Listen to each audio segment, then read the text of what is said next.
Hi, and welcome to the Thrive Alcohol Free podcast.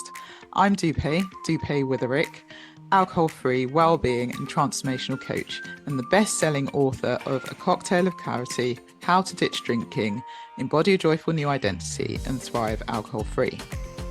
This podcast will show you that being alcohol-free is not what the traditional narrative says.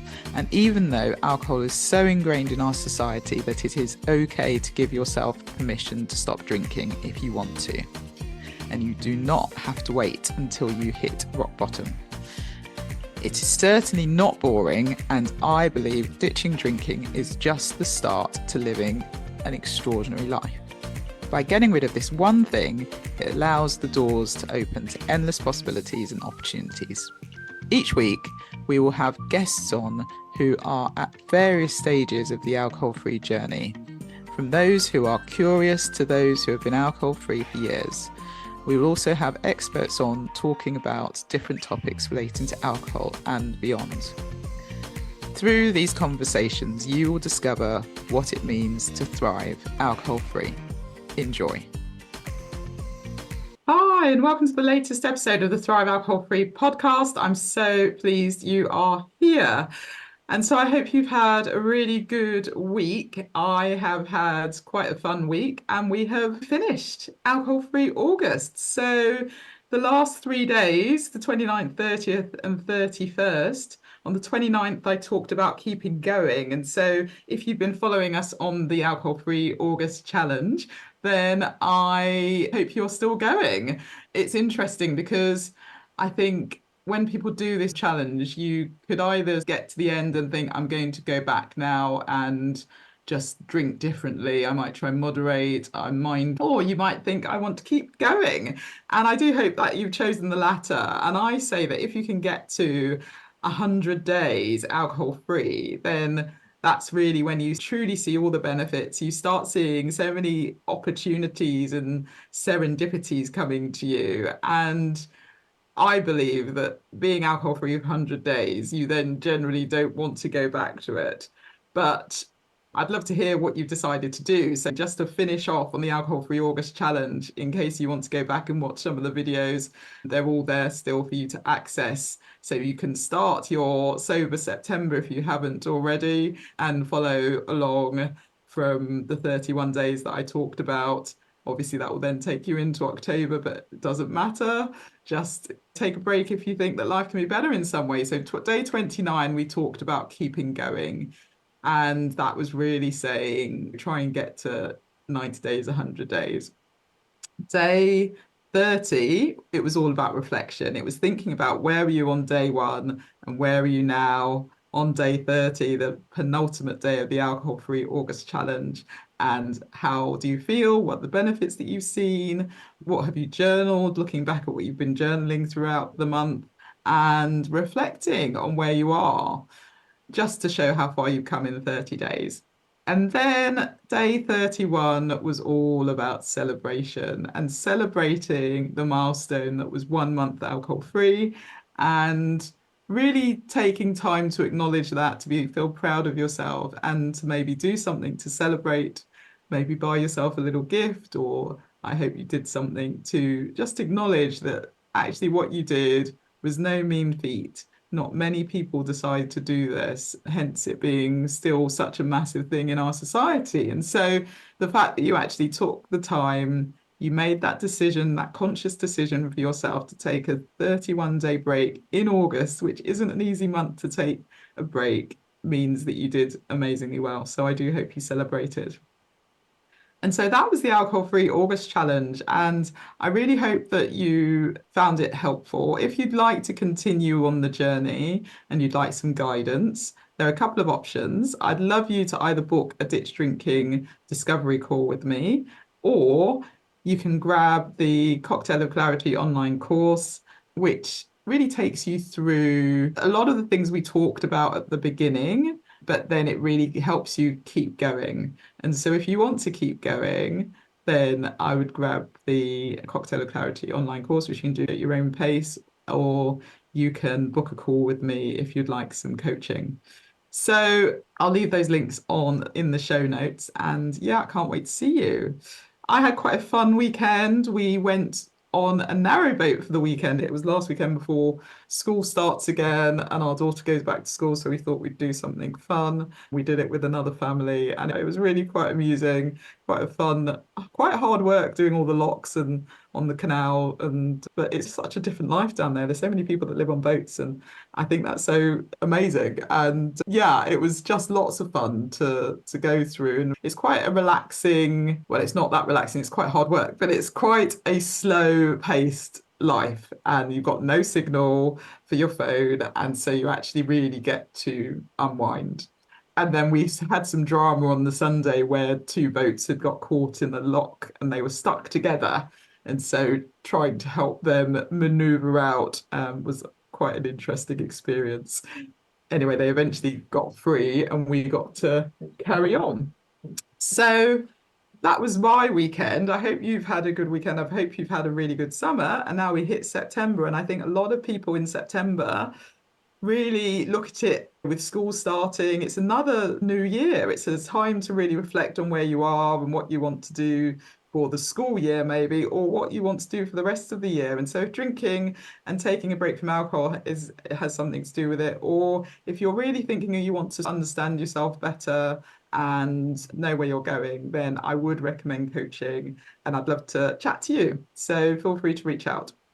Okay, so today's guest on this episode is Alexandra McRobert. So Alex is a 500-hour registered yoga teacher, educator, certified life coach, and holds a Bachelor of Arts and a Bachelor of Education from Queen's University in Canada. She's lived overseas since she was 23, and she's lived in Kuwait, Abu Dhabi, and Bali in Indonesia. And Alex founded the Mindful Life Practice, a worldwide community for those seeking connection and spirituality on a recovery journey, whether that is recovery from alcohol addiction or something else. And Alex teaches yoga online and in person in Bali. And she leads retreats in Bali and all around the world. She also runs 200-hour and 300-hour yoga teacher training. And Alex is the host of the Sober Yoga Girl podcast. In her free time, she writes, plays guitar, and likes to spend time with her cat, Princess. And she is really excited because she's got a book coming out. So I'm not sure if you remember, but Alex was one of our early guests on the podcast. So if you want to hear her first episode that she was on, then feel free to go back to the early pod recordings. She was episode 5. And so feel free to go and listen to that. But I'm really excited for her. She's been writing this book for 5 years, or she's been working on it for 5 years, and it's being published this week. And so, in time for that, we talk about, obviously, we talk about her book, talk about yoga, we talk a bit about her story as well. And yeah, it's just a really fun conversation. I'm glad she's come back onto the show. So, without further ado, here is the conversation with Alex. So, welcome, Alex. Thank you so much for being on the Thrive Alcohol Free podcast. It's so lovely to see you. Thank you so much for having me. I'm so happy to be back. Yay, I know. So, if you've just started listening to the podcast, Alex was one of our really early guests. So, it's amazing that she is back. And you might know Alex as the Sober Yoga Girl. But, Alex, why don't you, just for people that may not have listened or might not know you, why don't you give a brief intro as to who you are and how comes you're on the Thrive Alcohol Free podcast? Yeah, absolutely. So I am a Canadian living in Bali, and I have been living overseas for the last almost 10 years now, which is wild to me. So when I finished my teacher's college degree in Canada when I was 23, I took a job that brought me to Kuwait in the Middle East, and I worked at international private schools for about 7 years. In that time, I hit my own personal rock bottom with alcohol and got sober and ended up realizing I don't really want to do what I'm doing with my life. I didn't want to be a teacher. And so I'm now about 5 years sober, 5.5 years. And in these last 5.5 years, I ended up building an online business and community in sobriety and yoga, which has led me to move to Bali. And I live here now permanently. I run retreats and yoga teacher trainings. And I yeah, so I do a lot of work in the sober world, in the yoga world, and I guess that's about it. Yeah, amazing, amazing. And I think if you go back to the other episode, and I'll put it in the show notes, but you can hear all about Alex's story and moving from Canada and that experience, because I think you went into quite a bit of depth in there. That's fantastic. So what have you done since? I think it was probably coming up to nearly a year ago that we last spoke. So I know you've got something exciting that's come out literally this week. So tell us about it. Yeah. So throughout basically when I got a year sober, I started working on a book. And my book is mostly about my sobriety journey, my journey living in the Middle East and in Bali. And I have been working on this book for about 5 years now, and it finally feels ready to be published. So it's coming out next week, which is so wild to me because it's been such a big project for such a long time, like probably maybe one of the biggest projects of my life. We've written a book, like the heart and soul and effort that goes into it. So it feels surreal that it's coming out next week. Yeah, that's amazing. And I'm so pleased. And I'm sure you mentioned that you're potentially going to bring a book out when we spoke last. So it's so fantastic that it's coming out. Why don't we talk about the book? And through talking about the book, I think you'll end up talking about your journey. I'd love to get a few highlights and just it'd be great to hear a bit about the book. Yeah, absolutely. So it's a memoir. It's split into 7 parts, which represent the 7 chakras. And so, for those people that are not maybe in the yoga world or have not been exposed to this idea, there's this belief that we have these 7 energy centers that run along our spine. And each energy center is reflective of different emotional issues, different physical health issues. And when they're out of balance, it can be impacted by lots of things in our life. And basically, the goal of yoga, the goal of a lot of our practices is to bring these chakras back into balance. So we can do this through hatha yoga, we can do it through like therapy, journaling, meditation, Ayurveda, Reiki. There's like so many holistic practices that are all about healing the chakras. And so the chakras are the framework for a lot of my programs and also a framework for my book. So my book follows these 7 chakras, and different chapters of my life fall into each chunk. So in my writing, my book actually starts out at what I consider my biggest kind of mental health breakdown of my life, which actually was not when I got sober, interestingly. So it was in 2017, and I had just gotten married, and I ended up ending that relationship about 2 months into the marriage. I just had this gut feeling like this was not the right path for my life to take. And I didn't really have any reason why, other than just like my intuition was saying, like, this is a bad idea. And I was overwhelmed with like the grief and the devastation and the shame and the regret. And my partner who I had married was like tremendously hurt. And that came out in our relationship dynamics. And I was pretty close to ending my life. Like I was like, I just don't think I deserve to be here anymore. And the book from that point kind of traces back through my childhood and then eventually moves forward past this recovery. And a big turning point in the journey for me, actually, interestingly, was that we were supposed to do our honeymoon in Bali. And I actually canceled the honeymoon at the time that we broke up. We broke up the night before our trip to Bali. And I ended up canceling it, but I was not able to get this specific training program refunded that I had signed up for. It was like my advanced teacher training. And so I ended up coming here a couple of months after that. And it was like, as soon as I got here, I realized that I was meant to live here one day. Like I belonged here. And so a lot of my journey was finding my way back home, basically. And so shortly after that, I ended up really hitting my drinking rock bottom, which led me to then my sober journey. And that led me to here. And one thing I'll share, which is in the newest chunk of the book, is that I actually hadn't spoken to my ex-husband in about 7 years. And we spoke for the first time in December when I sent him an email to just say, like, hey, I'm sober now. I've written a book about my sober journey. you're a character in it. Like, how do you feel about that?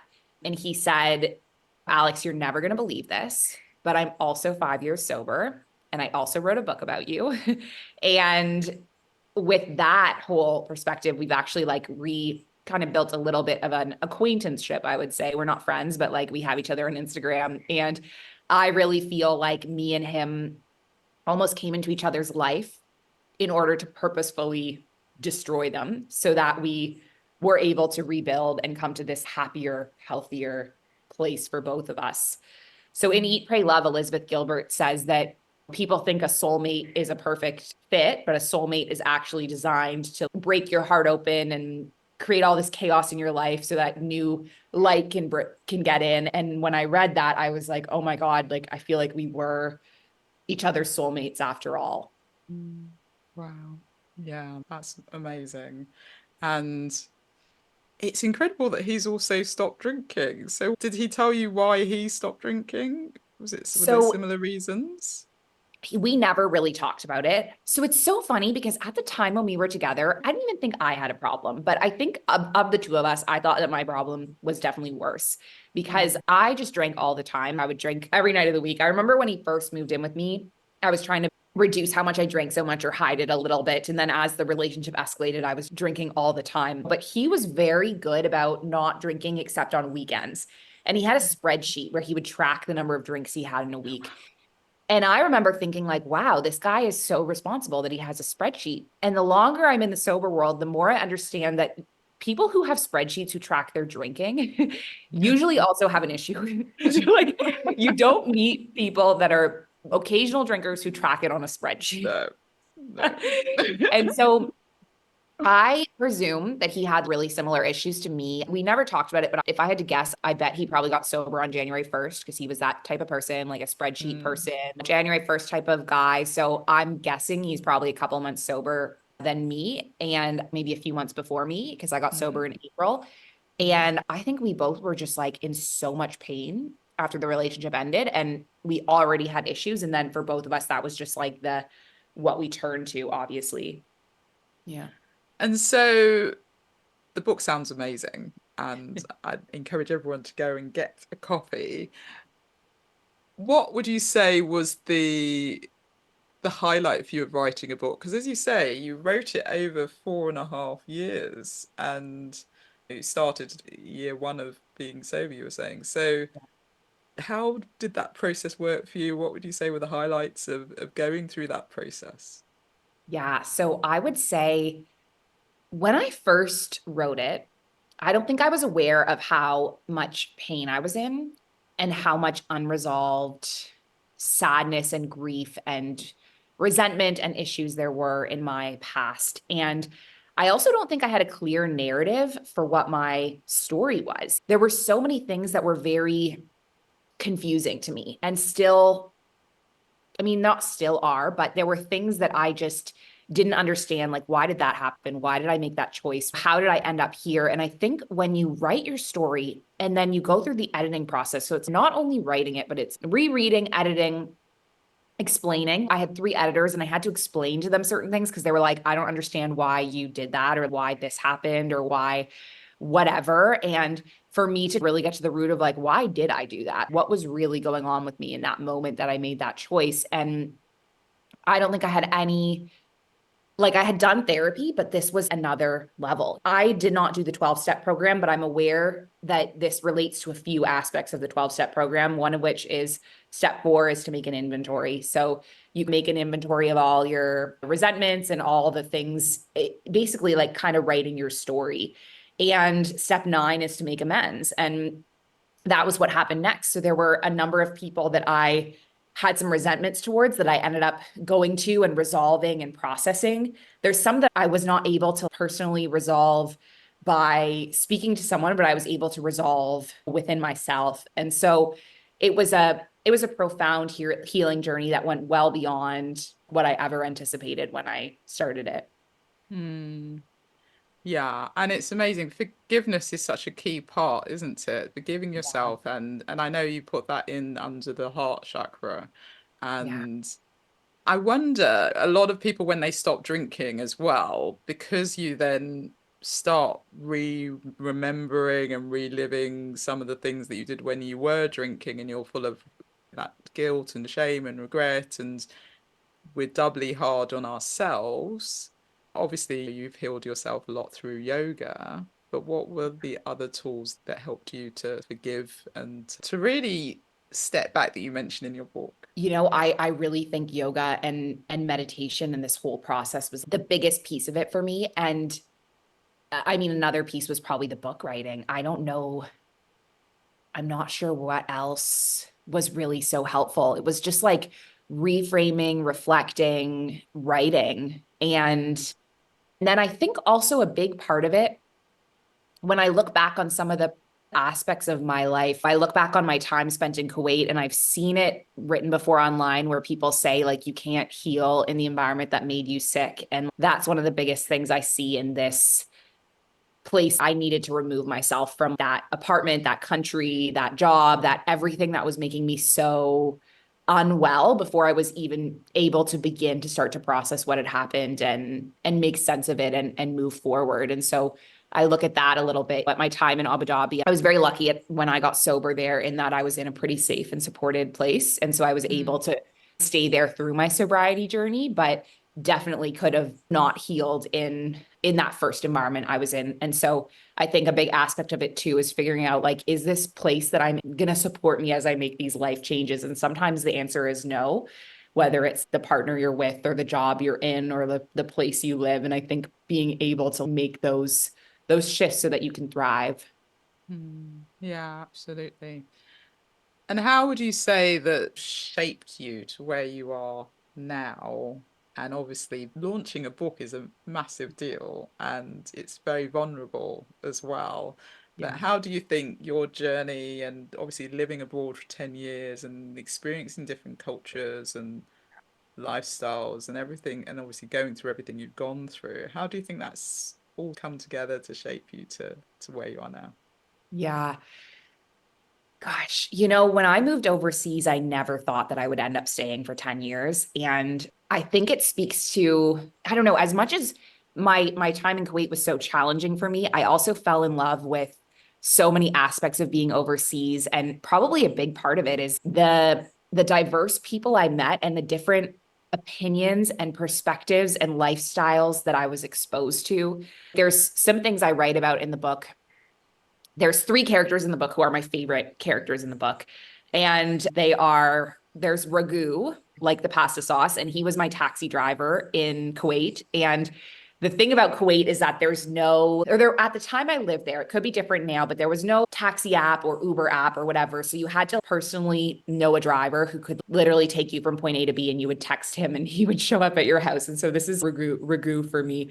And he's from India and had come to Kuwait, had been living there for 18 years, sending money back home to his family. And he was a driver for a family. And then he was this taxi driver. And so he is one of my favorite characters. And I love that he's very loving, but he's also he'll just say what's on his mind, and this is what he really was like. And I just loved him.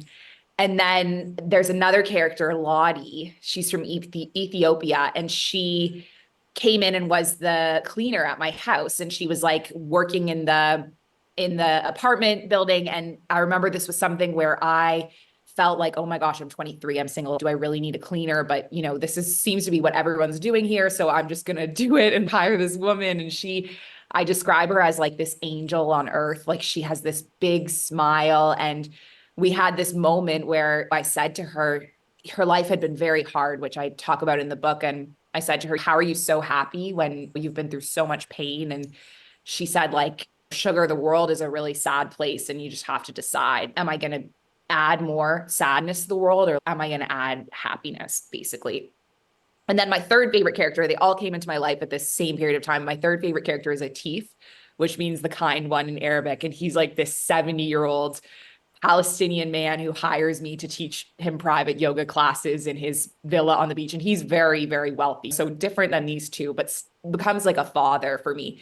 And all three of these characters have left their family in their home country, and they're working in Kuwait, and they're sending money back home to their families. And I just remember thinking at the time, I've never seen something like this in my life. I grew up in Toronto, where moms and dads, everyone had a mom and a dad. There were no two moms or two dads, but everyone's mom and dad were married. They lived in the same house. They worked in Toronto, and that was it. I didn't even see like divorced parents, you know? And so for me to come here and be like, wow, this is like another way to live your life, like where one parent works in a different country and then sends money back. And you can do it in any cases, whether you're like a taxi driver, a cleaner, or you're working in this huge kind of government job the way Atif was. And these kinds of things, they seem really small, but for me to leave Canada and have seen life all happening one way, like one way for my entire life of like, this is how we do things. And then to go and be like, oh, there's actually many ways to do life. It was just profound. And I think I Yeah. fell in love with this. I fell in love with seeing how many different ways there are to live life, basically. Yeah. And that's it. And I think about it actually every morning when I'm in Bali, if I'm out at like 6 or 7, if I'm going to a yoga class and I see a kid on the back of his parents' motorbike driving to school in their uniform with their backpack, every time I see this, I think about this because I'm like, wow, in Abu Dhabi and Kuwait, we would ride school buses to go to school. And in Canada, we would walk and ride our bikes. And isn't that amazing how many ways there are to get to school? Yeah. And it Yeah. seems silly, but it's incredible to have that opportunity to just realize that there's so much out there in the world. Yeah, it's so true. And we've just come back from Bali, amazed by the Yeah. number of scooters, mopeds that are there. And we were in a car, and actually everyone we met and saw, they were like, "Oh, drive safely because there's so many scooters." And it was a bit bizarre to them that we were driving in a car and not on a scooter. But to us, we were seeing like 4 people, 5 people, 2 children, the parents, and then a baby strapped around the mum on this Yeah. bike, or we were seeing all the reeds and the with people Yeah. on the with the reeds on their bike, or someone carrying like chairs on the bike. But Yeah. that's normal for them. And we were saying the children just expect to be on these Yeah. mopeds and these scooters, and that's how they get around. But for us in the UK, it's not seen that would be health and safety at its you just wouldn't get away with it if you saw children on Yeah. scooters in the UK, they'd be taken away from you. You know, you'd be calling social services. So you're absolutely right. I think realizing that the world is such a big place, but also that you can decide. I really loved what you said. You can decide whether Yeah. you're happy, you can decide how you want to live. You have the choice to Yeah. decide if you want to become alcohol free, for example. Just because everyone in drinks doesn't mean if you think you want to stop for whatever reason, you don't need to have Yeah. hit rock bottom. I had someone on the podcast the other day and she was talking about hitting rock enough, and I love that phrase, so I'm going to use it. But you can hit your rock enough. You don't have to wait until rock bottom. And so I loved everything you said there. And aren't characters amazing? And it always, and I'm really pleased you mentioned who your favorite characters were, because I think that's so much fun. But when you meet people, I think the other thing is being open to having those conversations and that interaction and not feeling you're above people or anything else. It's the whole I'm okay, you're okay. That's the place you want to get to, because you never know what you're going to learn. You never know what you're going to experience, and everyone has something to teach someone. So you're always learning, and so I think I really love that part. So I think that's so cool. Okay, so with the book as well, and I love the fact you go through the chakras, but then you also then at the end talk about your yoga philosophy Yeah. and everything else. So why don't we maybe touch on that? Because I'd love to talk about all the amazing work you've been doing over these years when it comes to yoga. Yeah, absolutely. For me, so the asanas are one aspect of what's called the 8 limb path of yoga, and the asana are like the postures. And so in most commonly in the West or elsewhere in the world, when we see a yoga class advertised, it's usually that it's postures. And where it comes from is like this wider yoga philosophy. And I always joke, like, I feel bad when people come to my yoga class in Bali because they just want to stretch. And I'm like literally giving them a philosophy lecture while I lead them through stretching. But the reason why I do that is because I really feel if you understand some of these concepts, it can profoundly change your life, like the ability to practice nonviolence, ahimsa. For example, we hear this and think, oh, it means that I shouldn't hurt people. I shouldn't punch people or whatever. And that can be one way of being nonviolent. But nonviolence also comes into the way we shame ourselves and shame each other and our judgments and our thoughts and the way we're able to forgive and how that can be healing for us, forgiving ourselves, forgiving others. And so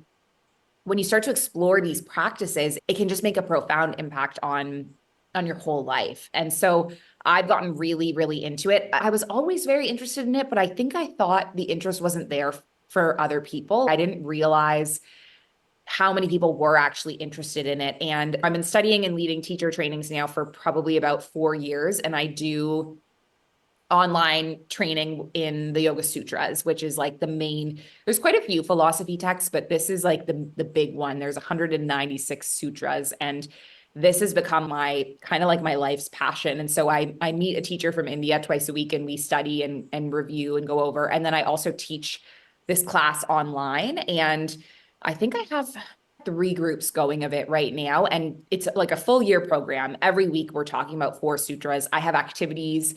We do a check-in, we meditate, and usually there's like a journal prompt or some activity. And then I also now teach a beginners little intro of that because that is obviously like huge. And for most people, they're like, okay, this is too much. So I do a 2.5 month, very beginner intro. Here's the framework. Here's the 10 main points.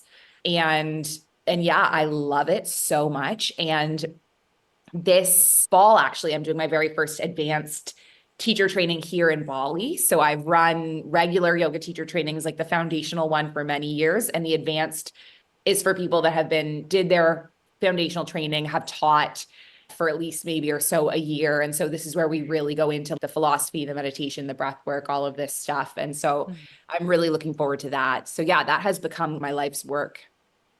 Yeah, amazing. And the beginner one, how popular has that been? That must have been quite popular. Yeah, which has shocked me Mm. because not shocked me, but just I didn't think there would be a lot of interest in it. And I really didn't put that much effort into it. It was like someone mentioned it the other week, and I was like, oh, yeah, I actually have this set up on my app. Like I had this idea months ago. I've just never launched it. I'm like, oh, maybe I'll launch it. And I think I've had like 7 people sign up. And I think I've maybe done one post and sent one email, which is amazing. And so Yeah. yeah, there's a real interest for it. And I know that if I really concentrate more effort into organizing and promoting it, I think it's a great entry point. And you don't even need to have any physical asana experience to be inspired by the philosophy. And so I was speaking to a yoga teacher the other day, and they were talking about the self-love aspects of the philosophy of yoga and Yeah. how you can obviously teach that.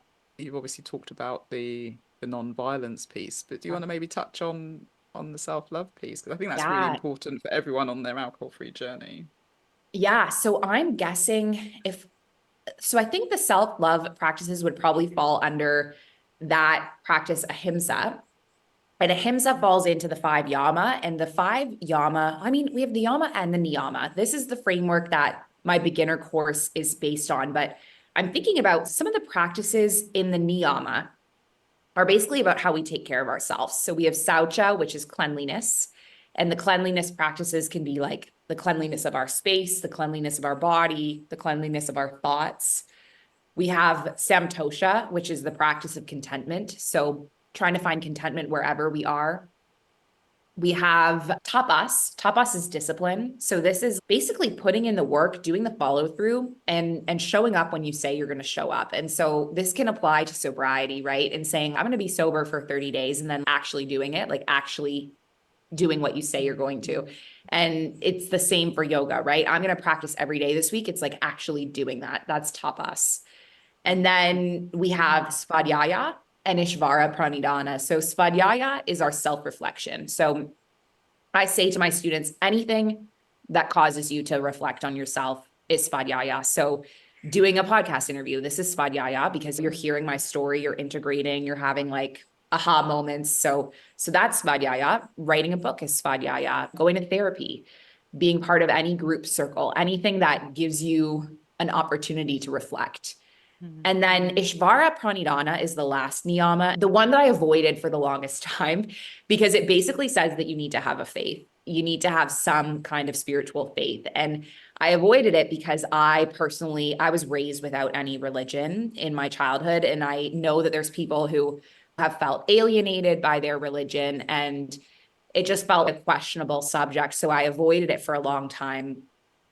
And then what I realized through my recovery journey is you have to believe in something. It doesn't matter what you believe in, but you have to believe in something. You have to believe that tomorrow is going to be better than today. You have to believe that things are going to be okay. You have to believe that there's something else going on here, that the universe is going to support you, or else life would just be really depressing. Like, it would be very sad and depressing when, for example, Taylor Swift gets canceled in Vienna. If I don't have a spirituality around this, then I would be like, well, my life sucks. Right. And so my teacher, Rolf, he wrote something in his book that I love. He says, if you don't like the God from your childhood, then choose another one, or something like that. Like, if you don't resonate with the God that you were raised in, then maybe find another one. And I love that, because it's like, it doesn't, we're not saying like you have to be practicing Christian or you have to be Hindu or whatever. It just means you have to find some belief in something that helps you move through your day. And it could be belief in not having a religion. That's fine.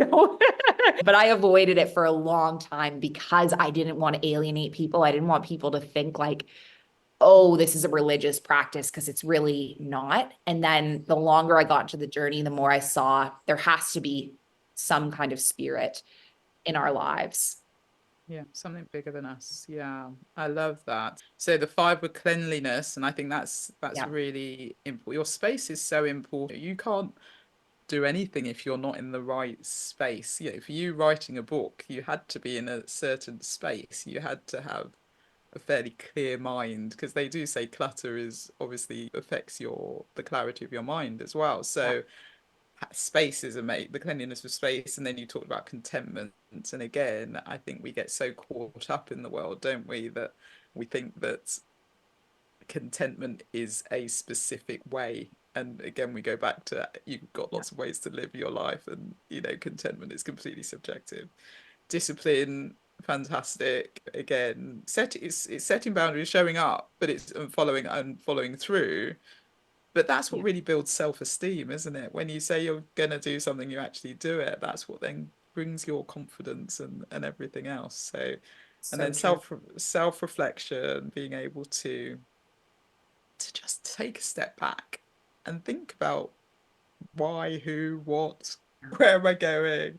And then the spiritual faith, I love what you said about it is about just believing that there's more, really, believing there's more to life. That's what it's about. It's having that hope and faith, I think, that life is good. So those are really, I mean, those five are fantastic. And I think they're just parts. I probably look at it differently, but when I think about when people set goals in my coaching, I always ask them to reflect on all areas of their life, and probably they all fit into those different categories, because we're not just one thing or two things, we're multifaceted people. And if you're able to look at things like that, then I think that's fantastic. And isn't it funny, because I've got a confession to make. When I did yoga prior to stopping drinking, I could never get into it. I couldn't sit still. When we'd lie down in silence and doing a shavasana, I would literally start laughing, because I felt awkward, and I was like, and I think that's because your mind just isn't there. And since stopping drinking, I've just fallen in love with yoga. And I don't know half the philosophies you do, Alex. I can't say that I do, but there is something about the meditation, the breath work, the other parts of it that really bring it all together, that the postures do seem almost secondary. So thank you for sharing that so eloquently. And of course, we stumbled on Taylor Swift, and I don't feel like we can not have a conversation about Taylor Swift while you're on podcast. So obviously you are a huge Swiftie, and if people don't know this, then go head to Alex's Instagram. But why don't you tell them the story about your Taylor Swift experience and what's happened this summer? Oh my gosh, it has been the most wild month of my life. And the interesting thing is that I kind of had this thought that I would be out of Bali in August, but I didn't really know why or what I was going to do. And then I'd been watching the Taylor Swift concert go around the world. I saw that she was in Singapore, and then I saw she was in Australia, which is very close to me, but I was like, what? I'm not going to travel abroad for a concert. Like, that's ridiculous. And then as her Europe tour started winding down, and I was watching online and I saw like the North American tickets for her very last leg are very expensive in comparison to Europe. And so I was like, okay, this is it. I either go to Europe or I don't see Taylor Swift. And so I woke up about, it was 3 weeks ago. I think it was August 5th. And I had this dream that I was 90 and that my kids, my grandkids, I was telling them like my greatest regret in life was not going to the Eras tour. And so I was like, oh my God, I have to go. And so I booked a flight to Vienna literally that night. And it was so wild because I ended up rescheduling so many things. I had all these calls booked and classes and blah, blah, blah. And it's probably the most spontaneous travel I've ever done because I do travel relatively spontaneously, but I usually have thought about it for a while before I act. And this was just out of nowhere. And so, yeah, flew to Vienna, knew nothing about Vienna at all, land there. And then the day of the concert obviously got canceled because of these threatened terrorist attacks, which was terrible. And it was such a profound experience for me. And now I really believe this was all happening on purpose, like everything. There's my spirituality coming into it. But I'm like, okay, what am I here to like learn, see, experience? And one of the biggest reflections was just, okay, how did this community come together in the absence of Taylor Swift?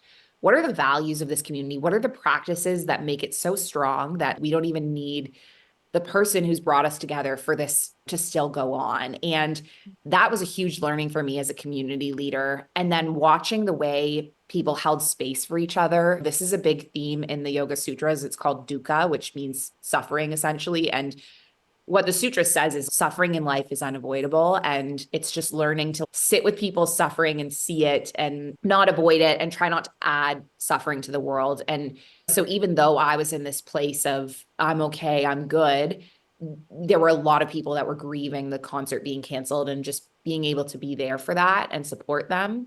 And then I had no other commitments in Bali until my first one is this weekend.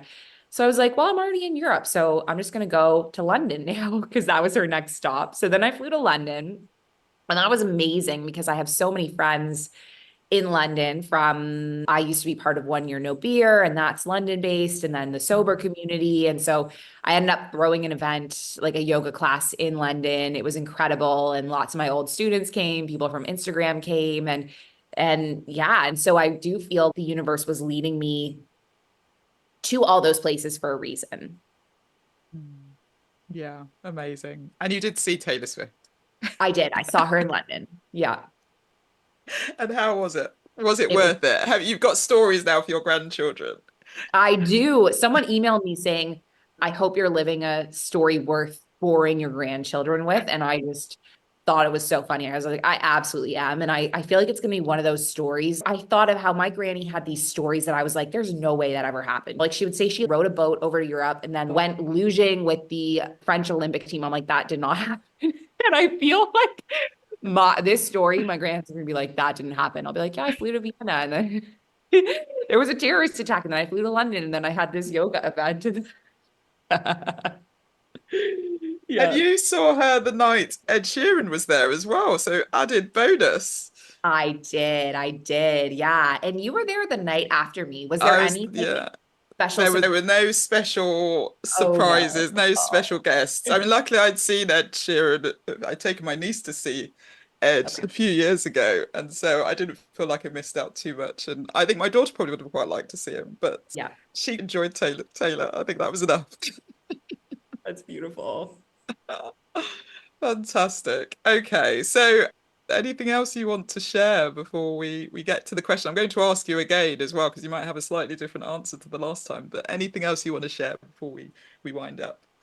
I don't think so. No, if anyone listening to this feels inspired or has any questions, feel free to connect with me. I love to connect with people on Instagram or Facebook or wherever. And yeah, I'm here and want to support people on their sober journeys. Brilliant. And where can people get your book, which will be out when this comes out? Yeah. So Yeah, yeah. so it's going to be for sale on Amazon. You can get hard copy versions. You can also get Kindle versions as well. And I do want to create an Audible version. I just have not yet even thought about that. So that's next step. Yeah, wonderful. I've been saying it for a while. I need to do an Audible for mine, but I haven't quite got round to it. So yeah, I get it. I Yeah. get it. You'll get there. You'll get there. But very, very excited for you. I know it's going to be a huge success, your book. And yeah, we'll have to have you on again, maybe in a year's time. We can talk about the success of your book and whether or not you saw Taylor Swift again. I have a feeling you might do. Okay, all right. Well, before we end, as I always do, what does thriving alcohol-free mean to you now, a year on, Alex? I love that question. And I would love to listen to what I said last time because I don't remember. But what does thriving mean to me? It means thriving alcohol free means living a life that you're proud of, that you dreamed of. And it builds self-esteem when you actually do the things that you're going to say, that you say you want to do. So if I want to stay sober, then actually staying sober. If I want to get up in the morning and do yoga, then actually doing yoga. If I want to walk every day, then actually going for my walk and putting in these things into place so that you can be who you want to be and live joyfully and happily. Oh, I love that answer. That's fantastic. Thank you so much.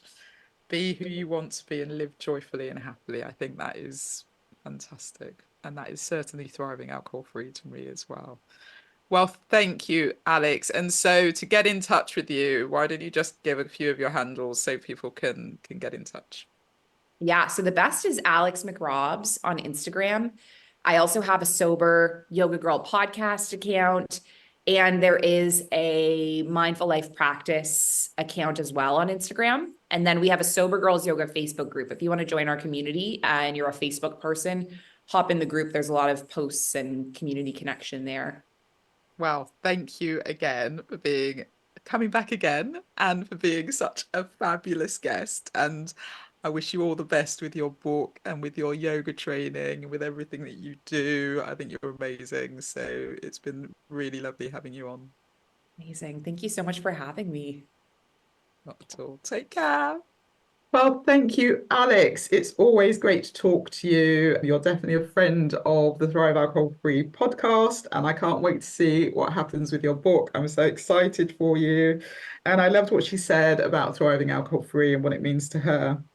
She said it's living a life you're proud of, that you dreamed of. It builds your self-esteem so that you do what you say you'll do, and it helps you be who you want to be. So I thought that was quite inspiring. I think everything she's done over the time she's been alcohol free is amazing. And hopefully that's inspired you today. I hope you've enjoyed the podcast. I can't believe we're on episode 51. We're getting near to the 1 year of the podcast being out, and we'll be doing a special episode to celebrate that.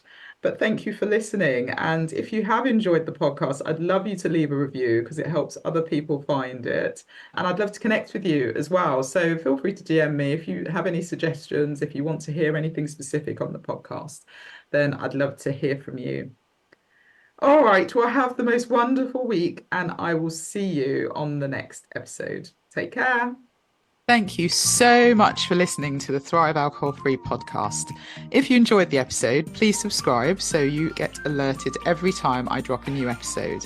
I'd love it if you could rate, review, and share this episode. Feel free to tag me on Instagram at Thrive Alcohol Free and follow me for daily tips. If you would like to work with me, I offer one-to-one coaching sessions and have my group coaching program. If you're not yet ready for coaching, I also have a self-paced online course, which is a companion to my book, A Cocktail of Clarity. All the links are in the show notes. I will see you in the next episode. Have a wonderful week. Take care.